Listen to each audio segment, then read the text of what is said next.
Forbes just dropped their 2025 list of the most powerful females in sports. And guess who is sitting pretty at number 4? Caitlin Clark, who is also the top-ranked athlete on the list. Not just any superstar making waves, but the woman who turned a season worth $8.1 million into a complete redefinition of what female athletes can earn. But here's what is really wild. A'ja Wilson, who was awarded the number 15 spot, has had a reaction that has been absolutely unhinged. We're talking about a pattern of jealousy that started with Clark's Nike deal and has now reached a boiling point. The numbers do not lie, and neither do Wilson's public meltdowns. Before we break it down, let me ask you, why do you think A'ja Wilson is so jealous of Caitlin Clark? Let me know in the comments below. Let's talk about money. The average WNBA rookie walks away with about $60,000 in their first year. Caitlin Clark walked away with $8.1 million.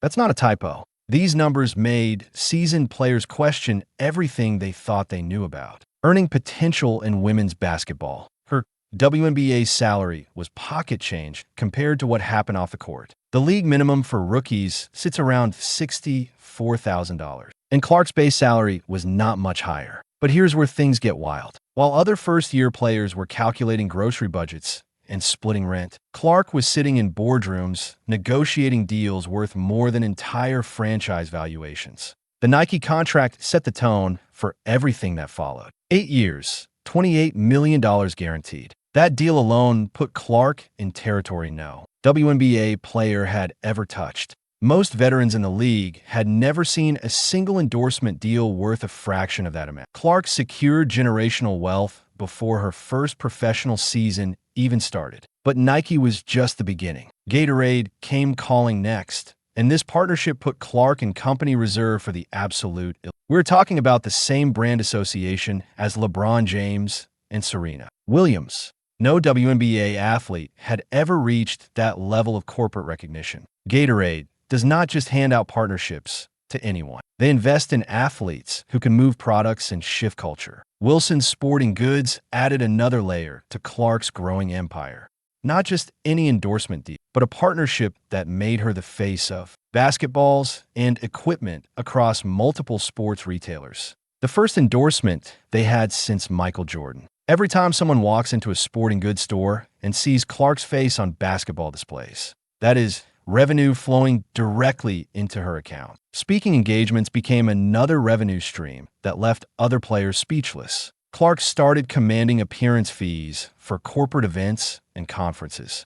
That exceeded what some WNBA players earn in entire seasons. Companies were not just paying for her basketball expertise. They were investing in her ability to draw crowds and generate buzz around their events. The television numbers tell the real story behind Clark's earning power. Games featuring Clark saw viewership jump by 400% compared to typical WNBA broadcasts. Networks started bidding against each other for rights to broadcast Fever games. Advertisers lined up to buy commercial time during Clark appearances. Revenue streams that had never existed in women's basketball suddenly became major profit centers. Stadium attendance followed the same pattern. Cities hosting Fever games saw ticket sales surge beyond anything they had experienced. Merchandise sales spiked everywhere Clark played. Local businesses around arenas reported increased foot traffic on game days. Clark was not just playing basketball. She was driving economic activity across entire metropolitan areas.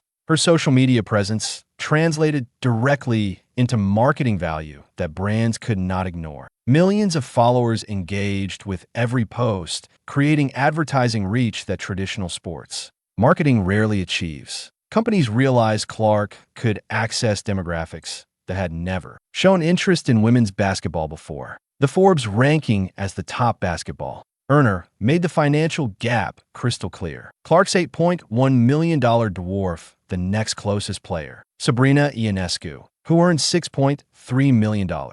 That difference represents the premium brands we're willing to pay for Clark's unique combination of talent and marketability. Corporate America recognized what basketball fans already knew. Clark possessed something special that could not be taught or replicated. Her potential stretched far beyond what any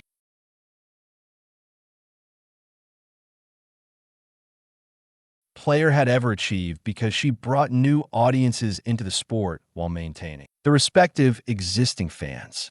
The financial success proved female athletes could command serious money when they delivered the right combination of performance and personality. Clark did not just break earning records. She redefined what was possible for women's basketball players in terms of commercial appeal and market value. Certain veterans watched these developments with growing resentment, setting the stage for reactions that would reveal the true character of established players who felt their positions threatened. Wilson's resentment did not just appear overnight. This jealousy has been simmering for months, bubbling up through social media posts and interviews that reveal exactly how she feels about Clark's meteoric rise.